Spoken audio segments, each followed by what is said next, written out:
Buenas tardes, amigos. That is all the Spanish I know. Congratulations for making it this far in the session. Wow, how many hours have you been here now? 10, 12 hours? That's commitment to people right there. It is a great honor for me to join you today because I am like you. I am a human resources professional. I've been in the people field for 25 years, and I've seen many, many changes. And I am not a professor, I'm not an academic, but I'm here today to share with you some stories, some lessons, some changes that I'm seeing that I think can help you in the future to make you more effective. Yeah? It's too loud. Too loud. Can we bring it down a little bit? Okay. Gracias. So, before I get started, I want to just level set with a very simple question. If you think of business, any business today, the automotive business, supply business, technology business, what is the number one driver of creating value? Simple. People. Is that right? Do you all believe that? People's the number one driver. I agree with you. So I have a question for you. If that is true, are the best systems in your company the people systems? Should stand to reason, right? If people are the most important element for success, all the systems are the best. Raise your hand if the best systems in your company are the people systems. Awesome, we have some people. Usually the answer is 0 because the finance system is more important than the people system. I think we're at a very interesting inflection point in the economy right now, and so I want to cover a couple of things with you, but the first point is something you've all heard before. This is nothing new. Winning organizations put talent first. Now, prior to working at LinkedIn in 2009, every company I worked for said, people are number one. They're the most important thing. However, I will tell you in almost every meeting I was in, every board meeting, guess what the last thing was that we talked about? Was people. And I didn't understand that. If people's number one, if it creates the most value, that's where you should be investing the most time. So I ask you, in thinking about your organizations, is it the most talked about subject? Is it the first thing on your agenda? Is it? Because you are heading to a very, very competitive place. It's a good problem to have. I hear the competition's growing here. The demand for talent is really increasing. And I can also explain to you in some stories what it was like to compete against some of the best brands in the world for talent when I was growing the LinkedIn organization. All right, let's start with an environmental recognition of how much change is going on in the world. In January of 2016, this year, some of the greatest minds in the world met in Davos, Switzerland. It's called the World Economic Forum. The best academics, the best professionals, the best social entrepreneurs, the best entrepreneurs in the world, they get together and they talk about what are the biggest challenges we face in our economies, in our businesses, in our societies. And you know what they said in January? They said that we are on the eve of the 4th Industrial Revolution. Now, I know what you're thinking. You're thinking, wait, there were 3 other ones? I only remember one Industrial Revolution. Maybe I was busy implementing my new ERP system that I missed out the 2 Industrial Revolutions. But I ask you, do you recognize that we are really in a fundamental change process? Everything's changing. The way we manage, the way we lead, the way we communicate to our families, to each other, to our colleagues, the way we educate, it's all changing so fast. It's changing so fast, it's hard to keep up with it. I don't know about you, but I think technology is changing faster than our ability to digest it. Right? How many of you had someone say, hey, did you see my Twitter update? And you said, I didn't talk to my mother last week. I don't have time for your Twitter update. What are you talking about? So, as you think about your work, as you think about talent, as you think about what's in front of you, do you see that we're in a revolution? Do you see we need to lead differently? We need to think about how we communicate differently? Is that on your mind? Because it's on my mind all the time. And I'm seeing it in every organization that I work with around the world. There's challenges. The pace is really hard to keep up. And there's so many new sexy tools. Oh, we need to use Slack. Oh, we need to use this tool. Oh, we need to use that tool. It's really hard. It feels overwhelming. So work is changing. This is where I start to make you sweat a little bit. So if you're wearing a blazer, you want to take the blazer off. You're not going to embarrass me. You may, as long as you're not perspiring too much. Work is changing. Technology allows us to work every hour of every day. I'm not happy about it. You're not happy about it. It's a reality. We have more distributed teams in more locations, in more organizations than ever before. Putting challenges on distance. I call it the distance tax. There's a culture tax, how well we communicate, how well we build trust. Do you think it's easier to build trust over a Skype call than it is to meet face-to-face in person? But this is increasingly is some of the challenges that we are facing. We have a tsunami in human resources of people data, right? You see it, big data. We have all these new insights, all these new fancy apps for us to be able to track all kinds of different information. Additionally, and this one I think is more profound than any change that's happening in the world, is that the world is increasingly transparent. And by that I mean organizations know more about employees and candidates than ever before, and candidates and employees know more about their organizations than ever before. It's amazing when you hear about some of the leaders and they say something and then boom, it's all over the news. It's all over the press. It's all over social media. The minute someone says something, it's getting to the point where leaders are increasingly going to have to develop their own professional brand. So the transparent world is also forcing us to have to deal with the fact that we can't hide our bad leaders anymore because our employees have this thing. Tell me if you've seen one of these things before. Have you seen one of these before? They sell them in Mexico too? Yeah. Okay.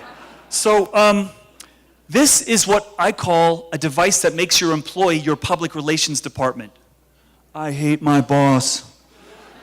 The pay sucks here. We work too hard. I don't like my office. I have a cubicle. Your employee is your public relations department. If you have a bad leader, if you have bad culture, you can't hide that anymore. Transparency is putting a very good forcing function, a very good pressure on all of us to be better. It's hard, but I think it's ultimately good. We're not used to that. It used to be when you go to recruit, you could just put all these advertisements in the newspaper and you could tell the candidate what you wanted to tell. You can't do that anymore because guess what? Your employees are telling that story, right? So I'm going to talk to you about what does that mean for us in human resources, and what does that mean? How do you win in a transparent world? Okay, the pace of work is skyrocketing. I don't know how all of you found the time to come here for a day, but how many of you are like looking at the emails going, oh boy, the phone's, oh boy. Yeah, it's not slowing down. There's a thing, I don't know, do you guys have it here in Mexico too? Email? You have that? Why do we have email? I hate email. And someone sends you an email and they think you should have responded to it in 5 minutes. I will after I respond to the other 500 I got yesterday. What is that? We are working too fast. We're giving each other too much information. And we're facing what I call a communication transformation. How we communicate, what we use to communicate is really changing. How often we communicate and the depth of that. And you heard from a number of speakers today.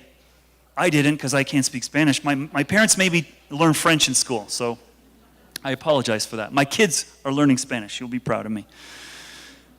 But what you're seeing in this millennial generation is this expectation of immediate communication. I need to know right now because everything in my life I can get right now.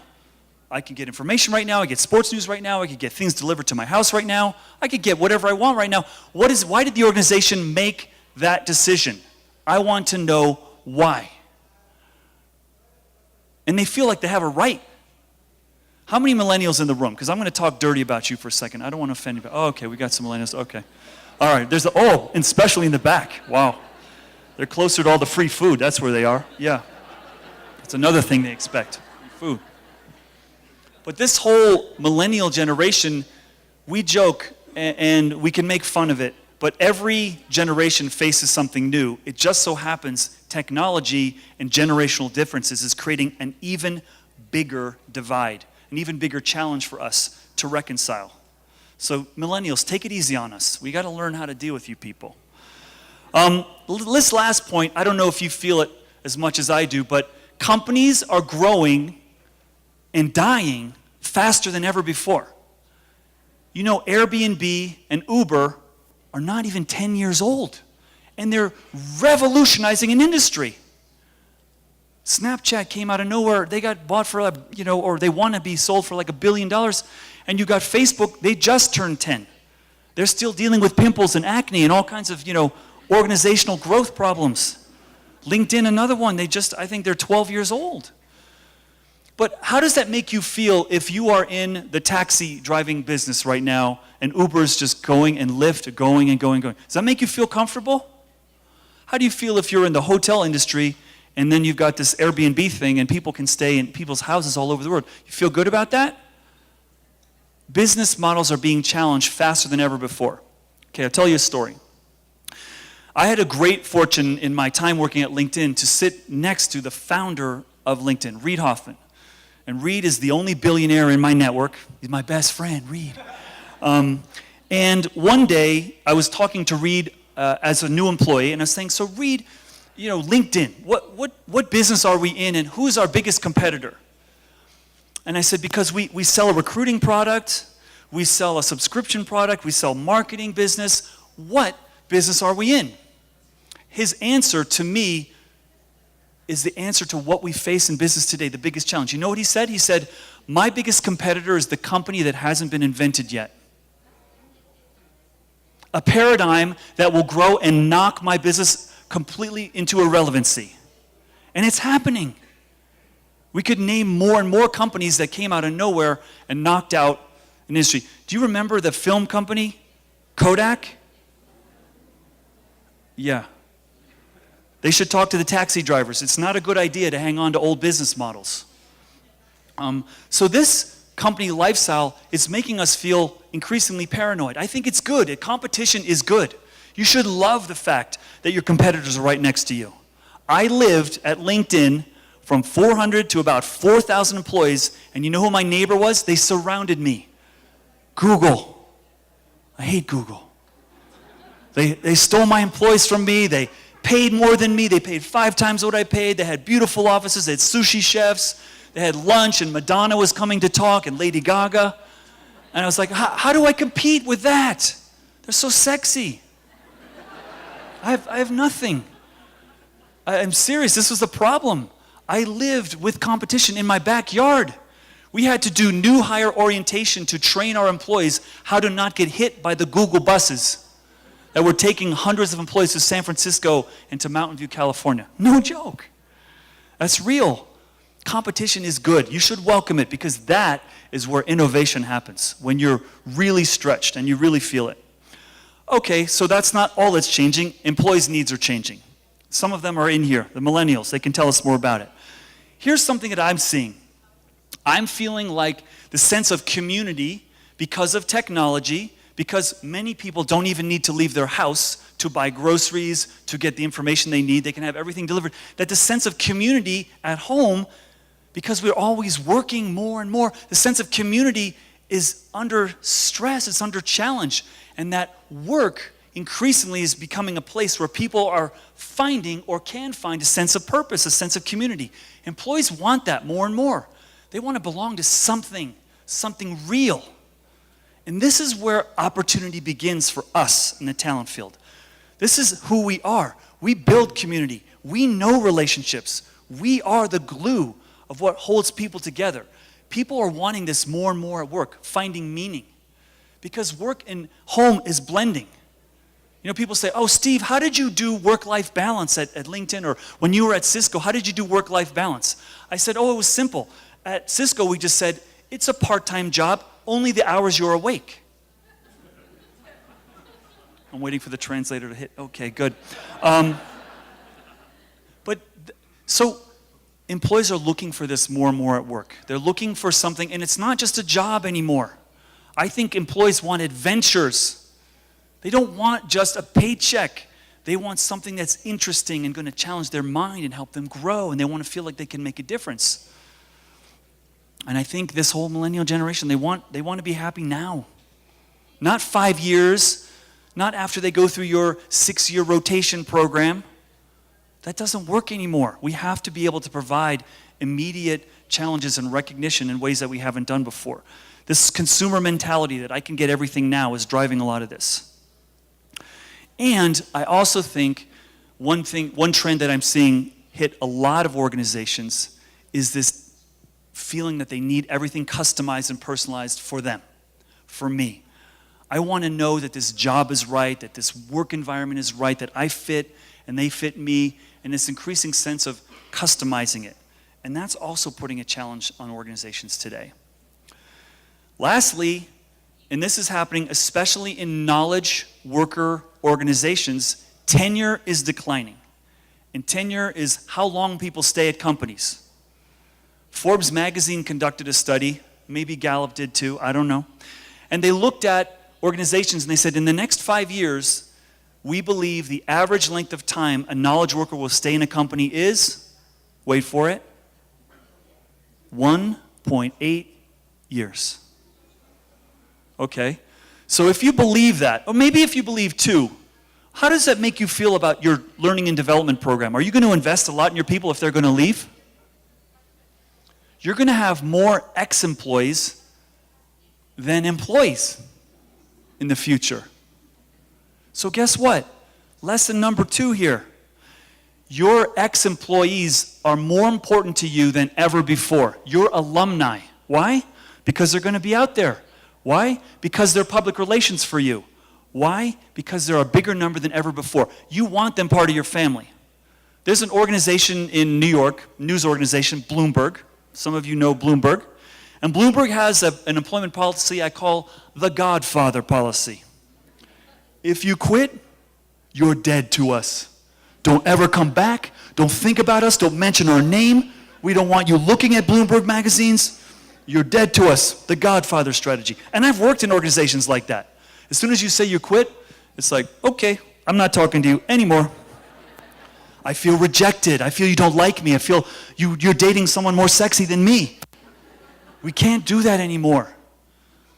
When I was at LinkedIn and we went public in 2011, the executive team, we were terrified because we'd built something really successful and we knew other companies were going to try to poach our employees. So we said, what are we going to do? Because what happens when you become successful is everyone else wants to do what you did, so they're going to try to hire your people and learn your secret sauce. And so we said, okay, well first let's agree that we are going to lose some great people and that is a compliment. It's a compliment to us. They want to hire our people because they're great. We made them great. We want the best for our employees. So we had one of this amazing scientists, data scientist, DJ Patil. DJ was handsome, he was articulate, he was so smart, he was the best manager, he recruited like crazy. And a week after we went public, DJ, yes, what are you doing here? Steve, I'm resigning, I'm taking another job. DJ, do you have any tissues? Because I'm going to start crying right now. You are LinkedIn, you are my culture, why are you doing this? Because it's amazing opportunity, Steve. Great investors and all these great people, and we're going to change the world. I said, I'm so happy for you. And we wished him well, and we said, can we help invest in your company? What can we do? Can we work on a project for your business? He said, you would do that? We said, yeah, you're part of the family. He was so surprised. So you know what he did over the next 2 years? He became a better recruiter for me. Because he said, you know, I want people in earlier part of their career, they should go to LinkedIn because I got great experience there. So I want you to reframe how you look at your employees. Recognize that your former employees could be a greater asset than you've ever had them be ever before. That's a great opportunity. So let's talk about winning today. How do we win with all this change, all this crazy? Do we need to take more drugs, drink more alcohol? I mean, how do we win today, right? Because I don't want to depress you. I want to get you excited because, do you know when I studied human resources and I got my master's, one of the classes was chaos theory. And so we studied chaos. And let me tell you, working in a startup in Silicon Valley, it's chaos. It's crazy. And so what I learned about chaos theory is that chaos is the highest generator of energy in the universe. Did you know that? I'm not saying invite chaos, because your managers will want me fired if you tell them, well, Steve said chaos is okay, so let's just go crazy. No, but some amount of chaos is okay. You can't control everything. Things are changing too fast. To win today, I think what it means to be a leader is different. What skills you need, what leaders do, is way different than what they did in the past. And I also think, and again, this is going to be repetitive through my whole talk today, that culture is essential. In a world that's transparent, in a world where your employee is telling everyone what's happening in the business, your culture is more important because that's the only thing that the world's going to see. And I think that employer brand and consumer brand are merging. They're one. And your employee experience is really critical. People want to work where they have great experiences. So our role in the talent business, our role in human resources, is increasingly to create great experiences for people. And what a privilege and what an honor. And how much more fun is that? Wouldn't you rather create experience than a 3-page job description? Are you with me on that one? Yeah? Do you like job descriptions? How many job descriptions have you wrote that are the same next year as they were this year? Why are we doing that? They go obsolete. How many of you have a 5-year plan that you have every confidence, this is what's going to happen in 5 years? 3 years? We used to laugh at LinkedIn. 5-year plan? That's a joke. Sure, let's have an offsite and go have dinners, but 5-year plan? We can't do that. You have to plan for change. So let's talk about the future leaders. This is something I have great passion for. I'm writing a book about this, the new leadership model right now, and I'm really excited about it. The leaders of the future are not the best decision makers. The leaders of the future are information connectors. Why? There's so much information. They can't possibly gather it all and make the right decision. So leaders of the future, they look at the flow of intelligence and they make sure if Susan needs to tell something to Jerry, that information gets to Jerry. Not necessarily to the manager, so the manager makes the decision. Distributed organizations are going to be more normal than focused. I think leaders have to develop listening strategies. Now I know this is nothing new, and you're saying, wow, Steve flew from San Francisco to tell us listening strategy? What's so great about that? Well, let me tell you, listening strategies can be very, very rich if you invest the time. And I'm not talking about an annual survey. I'm talking about you can pulse people in small groups. You can pulse them quarterly. You can pulse them. In some organizations I know they're asking people daily. They're listening because things are changing. And millennials, they're a little moody. Their moods change. I want to know. We used to ask our employees, do you love what you do? Now, I was shocked the first time my CEO said, I want to know if the employees love being here. Because in Silicon Valley, if they don't love it, they will walk across the street and get another job. I have to make them love it. Not just like you're lucky to have a job. There's your cubicle. I'll talk to you next year in your performance review. No. Right now, we really have to listen, and we really have to adjust course. And the best leaders, I think, are not the best decision makers. They're the people who can change course when they apply a decision, they learn, they adjust course, they get the intelligence, and then they change. And employees, let me ask you this. Who do you respect more? A manager that never says anything but, you're doing a great job. I love you. Everyone loves you. You're so good. Or the manager says, you know, Jorge, I love the work you did, but in that meeting, I think you could have done this a little bit differently. I think you could have addressed the topic with a different tone, or you could have prepared some more information. Do you agree? Do you respect the person that gives you that feedback or the one who never gives you that feedback? Similarly, as an organization, shouldn't we expect the same? Shouldn't we want to hear the tough news from our people? I think that's increasingly what we need to do, especially in a competitive world. You need to know. I've worked at places, they didn't want to ask, do you love it? Because we knew the employees didn't love it. So why are we going to ask it? Now, maybe love is too high an aspiration right now for you, because I'm looking at your faces going, oh boy, what did he smoke before he got on stage? I want some. But I think this concept of listening is more and more critical, more actively. It's not once a year. It's a lot more frequent. And lastly, I think the leaders one of the most important skills they're going to have is one that they've always had, but it's increasingly important, is that they really have to be great at building teams.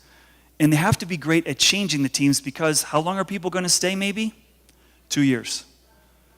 So another thought around this 1.8 years tenure, one challenge that we have, how are we going to keep people excited, is that one thing that I see a number of organizations do in Silicon Valley is they look how long someone's in a job. And if they are approaching a year and a half, they start having a discussion. Are you thinking of doing something different? Can we provide you a different opportunity in a different part of the organization? Or do you want to learn some new skills? Try to make your organization so interesting that there are other places for people to move to, so they don't have to decide to go to a different organization. That's one way that a leader can combat it. But you have to have those conversations. You have to listen. Before we went IPO, we identified the most important people in our company, and we had a conversation with every single one. Do you like what you're doing? Are you thinking of leaving? It's okay if you are. This is not Bloomberg.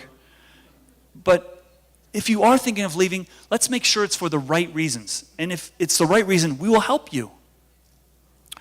So winning organizations today, I think, are facing some of these issues right now. They have to adapt to an uncertain future.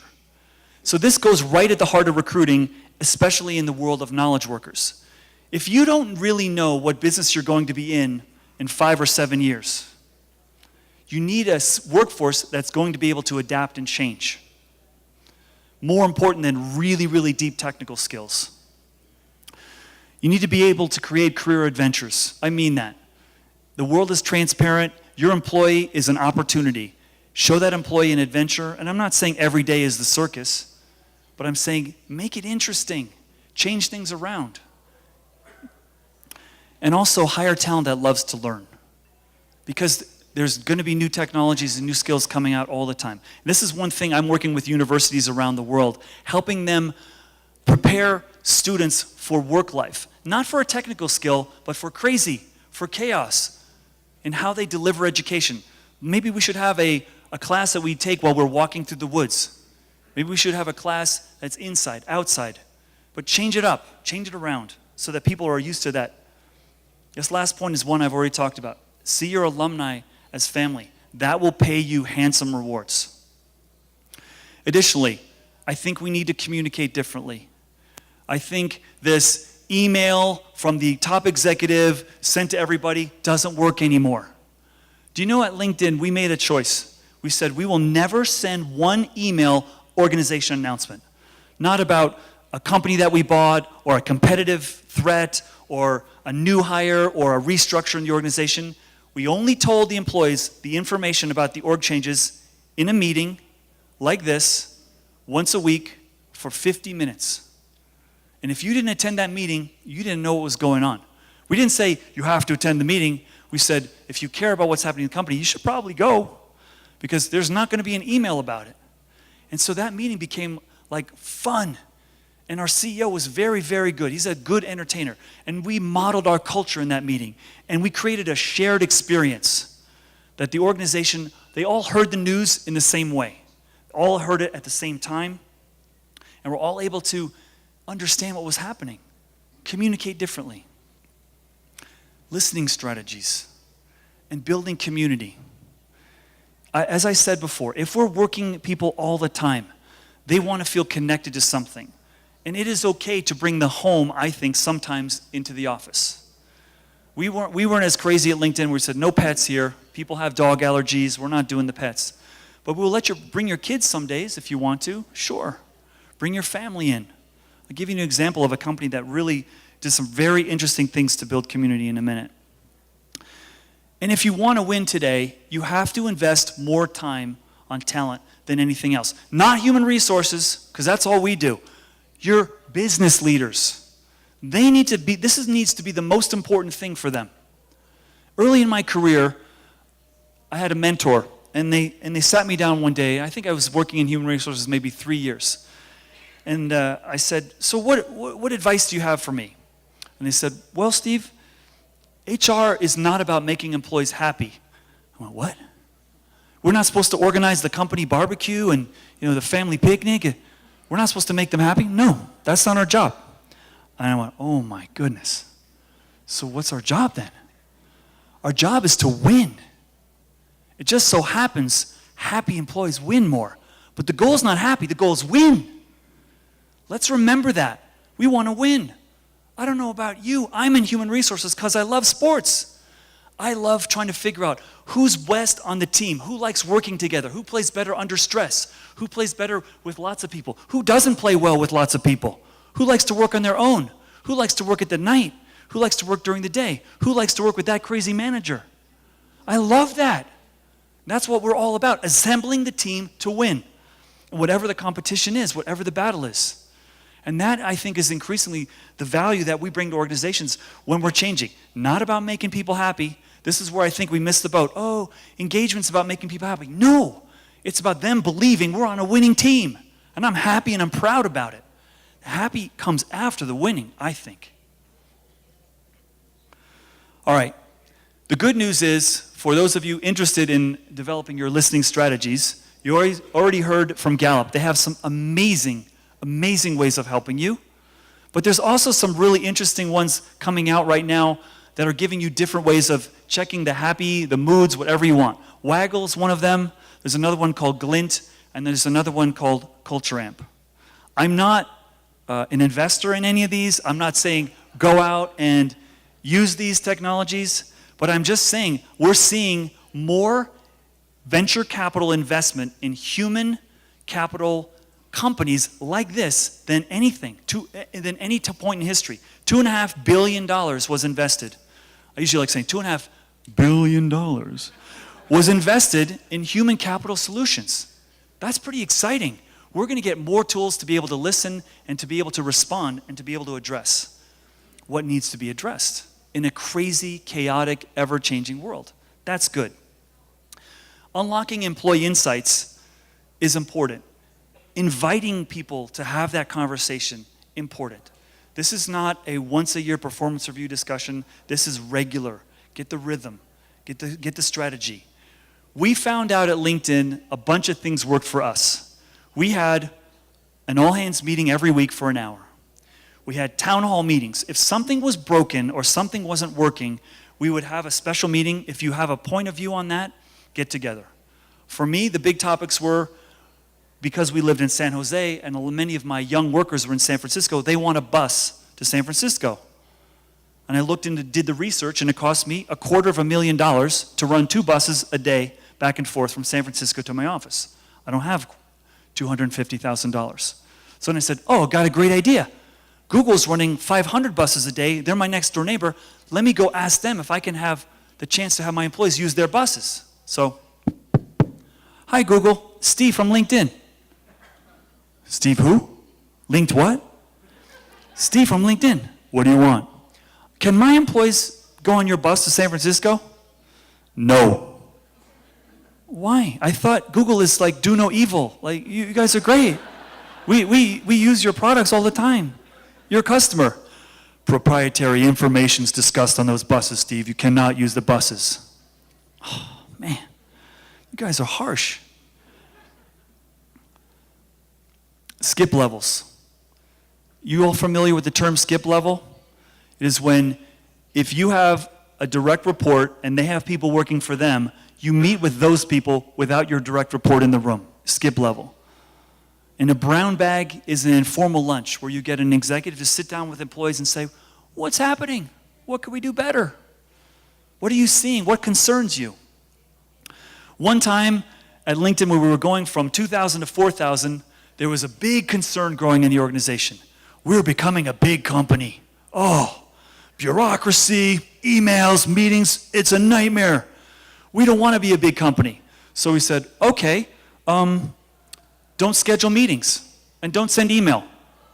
I don't want to be a big company. You don't want to be a big company. Don't make your problem think like I'm imposing big company on you. I don't want to be a big company. So, and by the way, what does big company mean? It means you don't have a voice, you don't feel connected. We could have many employees and not feel like a big company. And by the way, if we want to realize our destiny, we're going to have to be big. Do you want to be successful? Yeah. Me too. So let's do it differently. Let's find a way. Some other things that we did is we always had a lot of one-on-ones, a lot of open doors, lot of surveys and feedback sessions, and we couldn't always fix everything the employees said was broken. We couldn't. But at least we asked them, we acknowledged, I'm sorry, yes, that is a problem. Well, we can't fix it till 6 months from now, or we have too many resources on something else. They feel appreciated, to be listened to. It's very, very powerful. And we also had discussion boards where employees could put whatever they're concerned about. You don't like the coffee? This is the number one thing that we talked about at LinkedIn, the coffee. No, I really believe this. If you want engagement, you better have good coffee. People laugh. I put a little Starbucks inside one of my companies, and the executive's like, that's a waste of money. Why are you doing that? And a month after I put the Starbucks in, guess who's carrying the Starbucks around? The executives.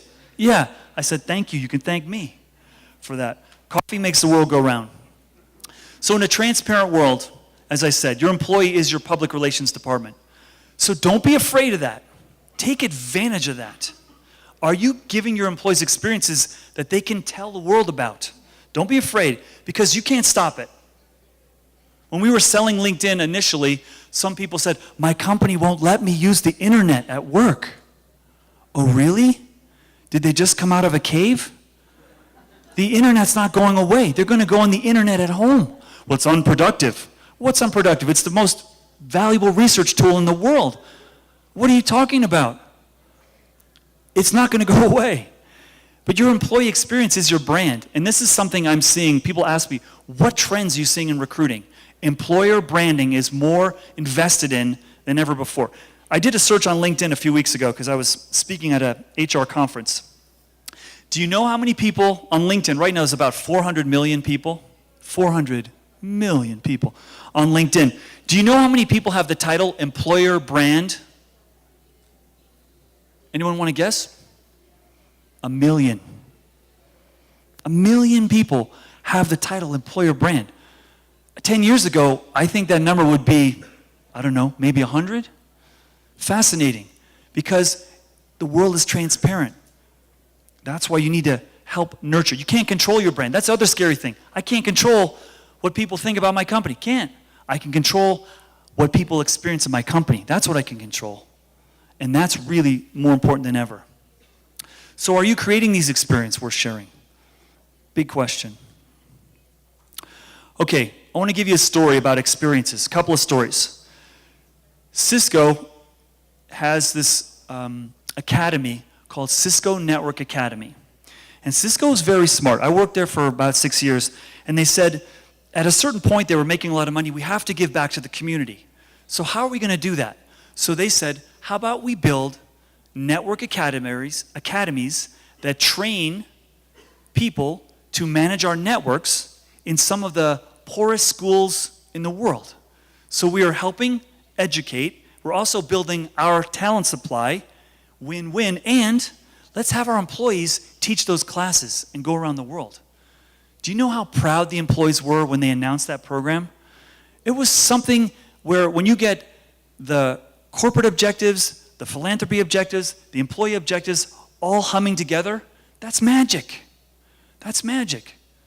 I was in London a few years ago, and I was asked to come in to talk to the sewage company of London called Thames Water District. And the people at Thames were terrified. Why? Because just like the phone company many years ago, in lots of other countries and industries, it was going public. It was going private. They were taking the government responsibility for sewage management and saying, no, we don't want to be in that business. You're going to be on your own, and anyone can compete for it. So Thames Water said, Steve, we're a sewage company. How are we going to get people to work for us? Like, this is not sexy. I said, well, LinkedIn wasn't sexy. I kind of made it sexy. I said, this is what I did at LinkedIn. I said, oh, you want to go work at Facebook and help kids not do their homework and build their short attention span capability? Or you want to come to LinkedIn and help people find their dream job? I don't know. What do you want to do? Do you want to go to Google and be engineer number 7,000? Or come to LinkedIn and be engineer number 50 and help people find their dream jobs and build a future for your children that you'll be proud of? I don't know. What do you want to do? And so I said, are you really a sewage company? They said, no, we're helping make the world safe. We're helping our children lead healthy lives. I said, that's what you are. Not a sewage company. What's your brand? What's your story? You want people to feel proud. This other company, Dropbox, did something really cool. And after I left LinkedIn ripped it off. But they flipped, how many of you have kids at work day? Kids can come to the office. Do you have that sometimes? No? Safety issues? Don't let them in there? You're going to put the chewing gum on the machines? Okay. So a lot of people have doing the kids at work day thing for a long time. Dropbox said they had a problem. They're 95% millennials. And they're worried the millennials are going to leave. So they said, who do millennials listen to most? They don't listen to us. They listen to the parents. So the CEO said, how about if we have a parents at work day? So they bought tickets for every person that had been hired that year for their parents to come. And the parents would come and say, Johnny, you get all that free food and you work, this place is like a playground. You have a fitness center and free food and you could park anywhere. You better never quit this job because you're not coming home. That was genius. Parents at work day. They flipped it around. That's creative, right? I love that one. Okay, I'm going to switch gears right now and talk about how I had a great opportunity at LinkedIn to make culture our competitive advantage. And it's a story about transformation and unexpected results. And when I'm done with this story, I would really love to take some questions from you. But if you're in a rush to get to the beer or whatever, I'm not going to be offended. But we'll take some questions after. And I have just a few more slides. When I joined LinkedIn, the very first day, the founder, Reid Hoffman, my best friend, Reid, he walked by my office and said, Reid, Steve, I'm your first human resource manager in the company. We had 400 people. We're 6 years old as a company. I said, I'm the new HR guy. He said, I know. I hired you. I know. I said, okay, Reid, what's the most important thing to you? Like, what should I work on? I want to make you, proud. Culture. I said, okay, culture. Well, Reid, I've lived in Singapore. I grew up in South Africa. I've lived in Canada. I've worked in 7 industries. You tell me what culture you want, man. I'm going to make that culture. I can do it. And he looked at me with a face of Yoda. This poor little child. I said, oh my God, I'm going to get fired on my first day. He said, Steve, what kind of culture do you want? So in my whole career, 20 years, no one ever asked me what kind of culture I want. They told me what kind of culture it is.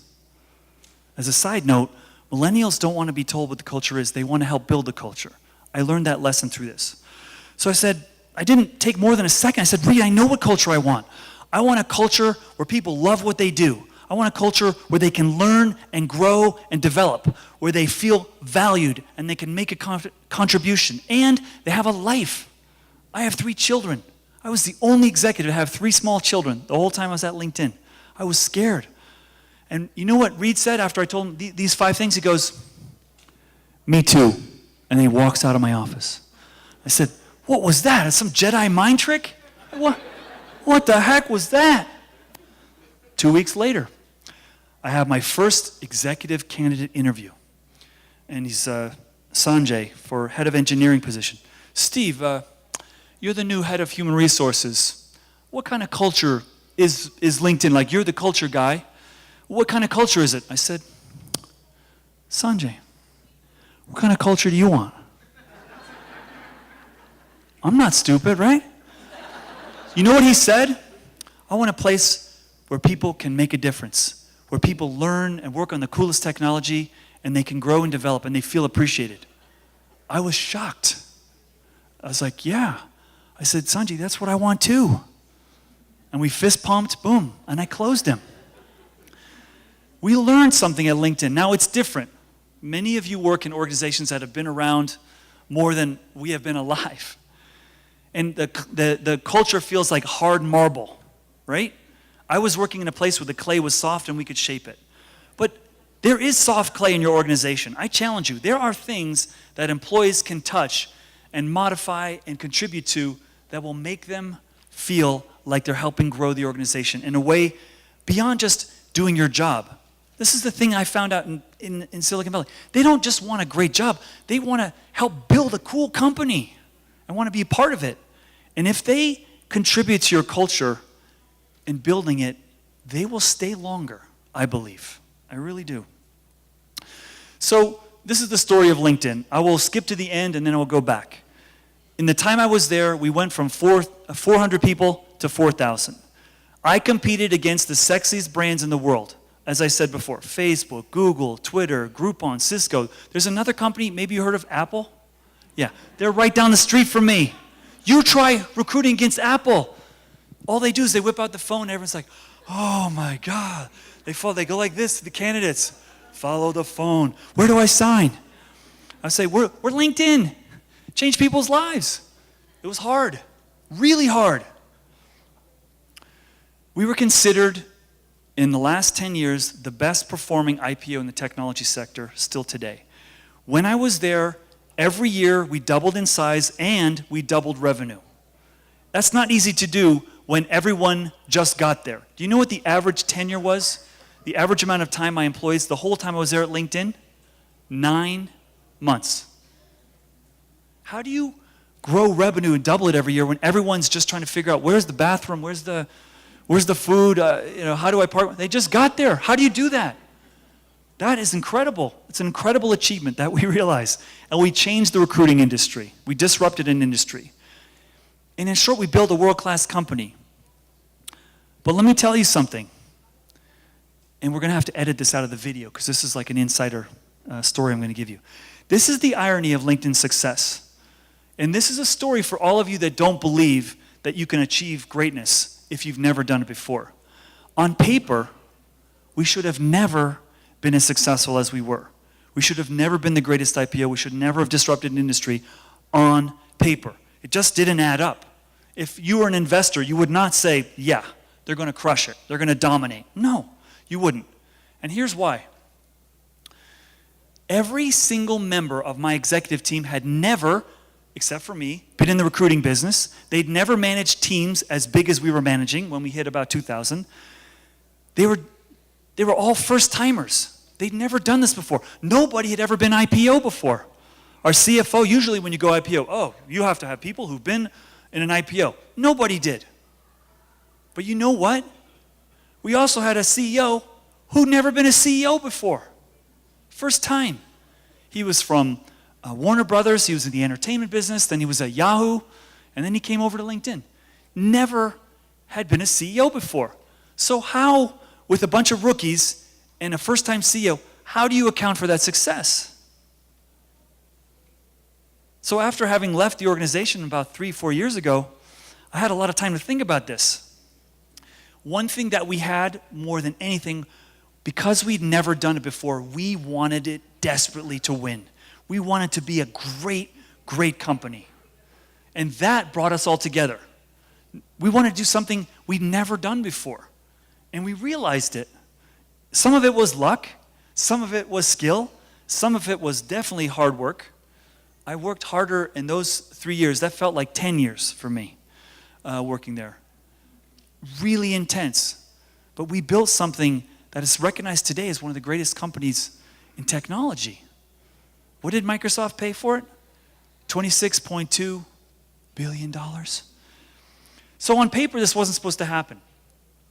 And we also were terrified because Google was building Google Circles, Google Plus. You remember this? So, you can put all your Google friends and your family over here, your business workers here, your friends from school over here. We're like, wait a second, that looks like LinkedIn. Uh-oh. We're worried that Salesforce was going to build Chatter into a bigger platform that was going to be a communication platform for all professionals. Cisco came out with a campaign that said the human network. I'm like, oh boy. And then we're also terrified that Facebook was going to wake up one day and say, how about if we're Workbook, not Facebook? Because teenagers don't have money to pay for licenses, but professionals who've been to school, who have money, will pay. And this is one of the reasons why we did so well when we went public was the average LinkedIn member was monetized 5 times more than a Facebook member. Facebook had more members, but we were making a lot more revenue per member than they were, because we had the most educated, most professional, most experienced network that was out there. So we were terrified. We were scared. We got to build this ship fast. We have to build this company. We have to build a moat and protect our business. We did not want to be like Kodak. So in 2010, things were really getting crazy. We were hiring like crazy, but we were also starting to lose candidates. And we hit this inflection point. And the biggest thing to us growing was we couldn't hire technical talent fast enough. We couldn't do it. And that's embarrassing if you're a recruiting company. You don't want the world to know this, right? We couldn't use search firms. Someone said at lunch today, hey, do you use search firms? No, I would be shot if I used a search firm because we're LinkedIn. We have to just use our tool. So I had to figure out how to compete against companies that were using, the best search firms in the world. How did I do that? So we were freaking out. And the irony was, as I said, our main business product was the recruiting product. So my CEO says, we need to be the best in the world at recruiting. So show everyone that our product is the best. And so I said, I don't know if our product's the best because people are declining our offers more and more. Google's doubling, tripling, quadrupling offers. Facebook and Google were in a talent war, and they were offering, I'm not joking, $500,000 bonuses for people to retention bonuses. I thought it was incredibly irrational, but it happened again and again and again. So I had to focus on something that wasn't money related. I couldn't pay the benefits that a Google could pay. I couldn't have a sushi chef. I couldn't have Lady Gaga come for breakfast. I had to come up with something else. So one of the things that we did to change the tool, to change the game, was we said, okay, we need technical talent, okay? What does technical talent want? They want to learn from a luminary, a technical luminary. So I put all my executives in the room and said, who here is a technical luminary? Any of you guys? And they looked around and said, no. I said, okay, well, for us to hire technical superstars, they want to learn from a luminary. Do any of you know a luminary? And one of our head of operations says, yes, I know James Gosling. And I said, isn't he a Canadian actor? They said, no, that's Ryan Gosling. I said, who's James Gosling? Steve. He's the founder of Java. Oh, really? Yeah, he goes and drinks beer at the pub on the corner street every Friday. I said, well, we've got beer. We've got a table. Invite him to drink his beer here. And then we'll tell all our employees that James Gosling's having beer at our place on Friday. And so we started doing that, and guess how we knew that was successful? Google campus is so big, so they give bicycles to everybody. And their bikes all over the place on their campus. But on Friday, guess where there were the most bicycles? In my parking lot. That's how I measured my success. Come on in, yeah. Hey, while you're here, do you want to see what we're working on at LinkedIn? Yeah, sure, come on, check it out. It worked. And we started to believe a little bit in what was going on. But we had to face some hard questions as we were growing. Because the offers, as they were increasingly declined, it forced us to ask a tough question. Why does someone want to work for us? Now, I never asked that question anywhere I worked because I just assumed everyone knew, well, because we're a great company, we make great products, we're awesome, we got great people. But when people keep saying no to you again and you keep getting rejected and no one wants to go out on a date with you, you say, well, something's wrong with me. Why? Why are we losing? So we said, why does someone want to work here? And it forced us to say, what do we have that nobody else has? What problems are we solving that no one else is solving? What is unique about us? And we stumbled on the fact that we are changing the world of people being able to find their dream jobs. We are revealing pathways that people didn't know existed before. That you don't have to be a business major to be a CEO. Because we have millions of CEOs that never went to college. So we're debunking a lot of these myths out there. How exciting is that? When I graduated my undergrad with a history major, I went into my career center. Hi, Career Center. It's Steve. Hey, Steve. How you doing? I'm good. I'm looking for a job. Okay. What'd you major in? History. Okay. Do you want to be a teacher or a historian? I don't want to do either of those. I like history, but I don't want to be a historian, and I don't want to teach. I want to make some money. Well, you picked the wrong major, Steve. Sorry. Now, if I go to my career center at Wesleyan, they can say, oh, you got a history major? Yeah. Let's look at everyone who graduated from our school the last 20 years and look what they did with a history degree. Some of them went into social entrepreneurialism. Some of them went into law. Some of them went into investment banking. I don't want to do that. Some of them went into human resources. I said, what? Human resources? What's that? Because we could see the path of everyone. This is one thing that we never had before, the pathway of careers. And it's not what we thought it was. And so this is something that we realize we have this asset. This problem has never been solved before, and it matters. Imagine a country in the world that knows where the talent is and knows what the needs are and is able to efficiently match that together. Who wouldn't want that? That's why LinkedIn is the only social network that was allowed to go into China. Because it's about jobs. Why wouldn't you want that? It's the same reason why we were able to get President Obama to come visit us during the campaign for 2012. In 2011, he came to our offices. And I got to tell you this story. This is a great story. So the White House called and said, hey, President Obama wants to come visit. And our CEO says, it's the end of the quarter, Q4. We got to close deals. We don't have time for President Obama to come here. And we said, Jeff, it's the president wants to come here. So he goes, oh my gosh, you're right. Should we let him come? I said, yes. Okay, so then the Secret Service comes, hello, Secret Service here, no. And they're walking around the building. You don't have enough room for the president. We need a space for 300 people. We have 500 people. We want everyone to come. Nope, you can't let every employee go. Okay, so we have to do a lottery. So we do a lottery. Then the Secret Service comes back and says, we got a problem. You have to do a background check on everyone. No, worse, they're going to do a background check on every one of my employees. So at that moment, I thought to myself, oh no, I was supposed to implement the background check like 2 years ago, and I never did. I was like, I'm going to get fired. That was thought number one, me, right? I'm worried about myself. The second thought was, what if we have a criminal in here? The odds are pretty good. You hire 500 people and you don't check the background, somebody's got a history. Someone, right? The law of averages. Even Gerardo knows that at Gallup, right? You got a rotten apple there. So, sure enough, we send out the lottery tickets, 300 people get selected, and one person says, I refuse to have a background check. I said, I want to meet that guy. I'm watching you. I know you did something. Come to me. So he comes to me, and I say, so Jacob, why don't you want to do a background check? He says, I pay my taxes. I shouldn't have to do a background check. He's my president. I should see my president because it's my right. I said, you a libertarian? Yeah, I'm a libertarian. It's my right. I said, oh, okay.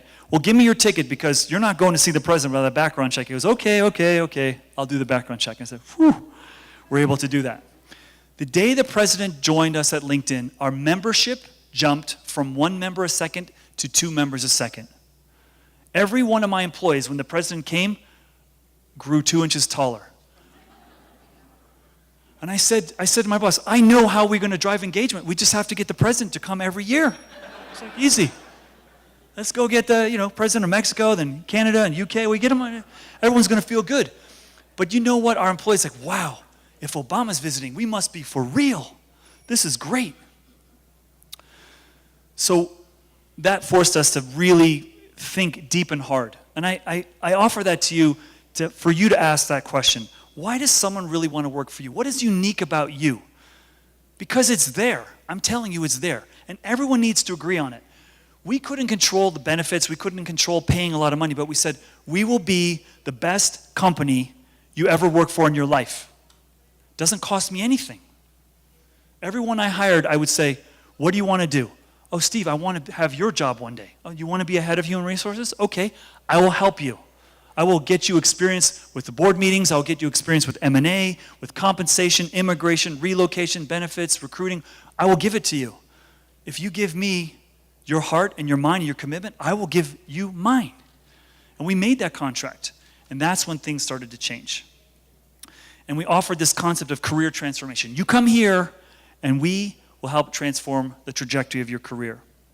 We build experiences, we build adventures, we send people on quick business trips. I call them career bursts.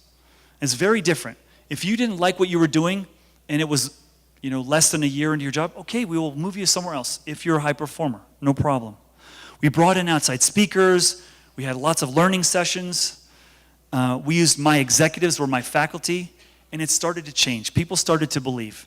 And we had lots of days, one Friday a month, sometimes 2 Fridays a month, where we said our employees could do anything they want.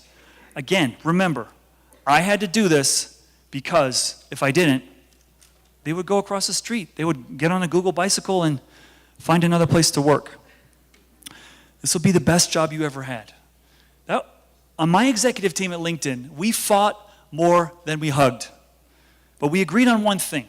We will be the best company that anyone's ever worked for. And that's what we committed to. And when we did that, this happened. An investment bank, Morgan Stanley, upgraded our stock and said, we are raising the value of LinkedIn because they're so great at recruiting people. And you know what? That happened just around performance review time at LinkedIn. So I looked at the article, I printed it out, and it was my day for my performance review with the CEO. And Jeff usually blocks like an hour for performance review, and it's very painful, and this is what you're doing well, this is what you could improve on. This is just like any organization. And so I show up, and he says, Steve, you didn't fill out the form. I said, I have my performance review right here. I took out the article, I slid it across, I go, that's my performance review right there. And he goes, wow, very good. Okay, I got an hour free, you're done. Boom, out. That was the best performance review of my life. So in closing, I can't underscore enough how culture matters today more than ever. It's not an ephemeral thing. It's not something that human resources just touches.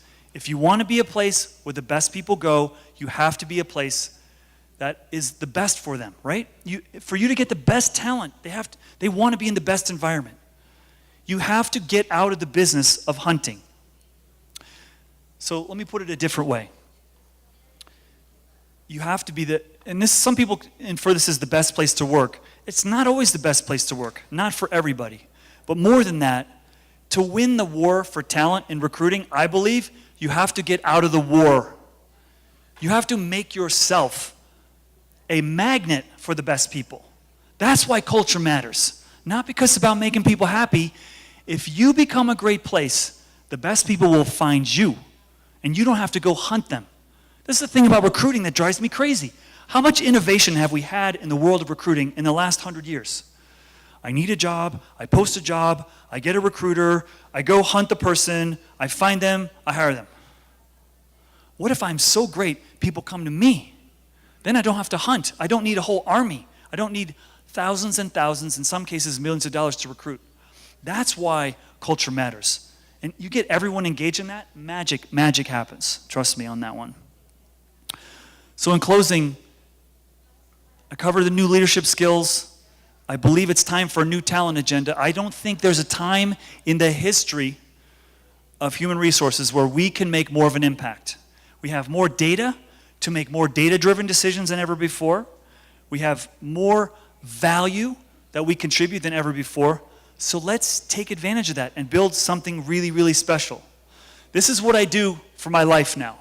I try to share some of the mistakes I made, some of the lessons I learned. Please, I coach a lot of HR executives around the world, and again, this is just my experience. Some of it may work for you. I hope it inspired some new ideas for you. It's been an absolute pleasure to be here. Thank you for putting up with my crazy fast English, and now I would like to take some questions for you. Gracias.